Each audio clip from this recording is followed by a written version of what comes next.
आम्हाला काही नको, आमच्या हक्काचं पाणी आम्हाला पाहिजे।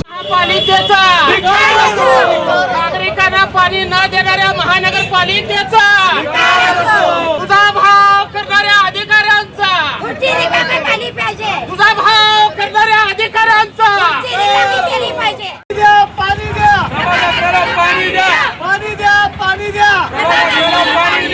भाग 11 मधून आम्ही बोलत आहे। 10 दिवस झाले आम्हाला पाणी आलेलं नाही। आम्ही किती दिवस असं सहन करायचं? शेवटी प्रत्येक वेळेस हेच आहे। आमचे नगरसेवक आमच्या पाठीशी आहेत।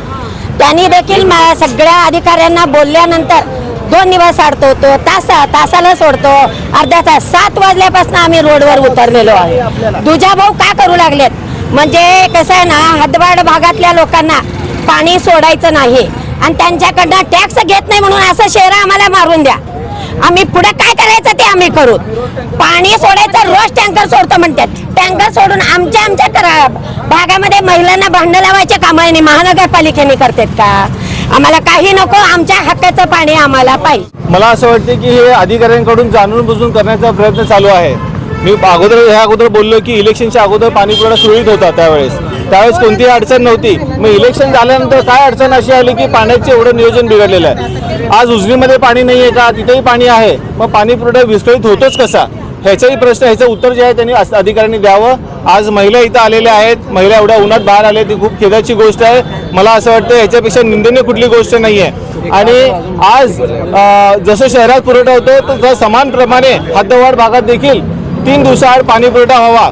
जसं टॅक्स सगळ्यांना समान आहे त्याचप्रमाणे सगळ्यांना समान पाणी पुरवठा व्हावा, हीच आमची मागणी आहे। याच्यासाठी आम्ही जनतेसोबत आहोत, कारण की मुद्दा जो आहे अडचणी जनतेची आहे, प्रशासनाची नाही आहे। महापौर आणि आमदार साहेबांचं पण याच्यामध्ये जे आहे पूर्णपणे ते म्हणजे प्रयत्न करत आहेत की कसा पाणी पुरवठा। कारण तुम्हाला माहित असेल की आपले आमदार देवेंद्रदादा कोटे त्यांनी देखील म्हणले की रोज पाणी पुरवठा करण्याचं जे नियोजन ते करत आहेत।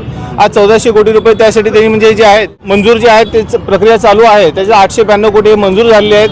आणि पाणी जे आहे आज महापौर ज्यावेळेस निवडून आले, महापौर झाल्यानंतर पहिली बैठक त्यांनी पाण्यासाठी घेतली होती। अधिकाऱ्यांचं त्यावेळेस देखील येत होतं की साहेब आम्ही लवकरात लवकरचं नियोजन करू 15 दिवसात। अद्याप देखील 15 दिवस झालेले नाही आहेत। तर मला असं वाटतं की अधिकाऱ्यांचा प्रशासनाचा निषेध आपण केला पाहिजे।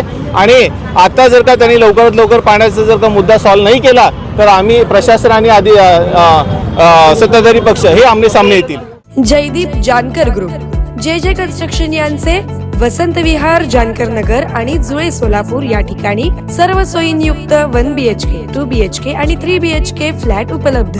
आजच संपर्क साधा 98 500 29 966। ऑफिसचा पत्ता जे कन्स्ट्रक्शन, जानकर नगर, वाय चौक, सोलापूर।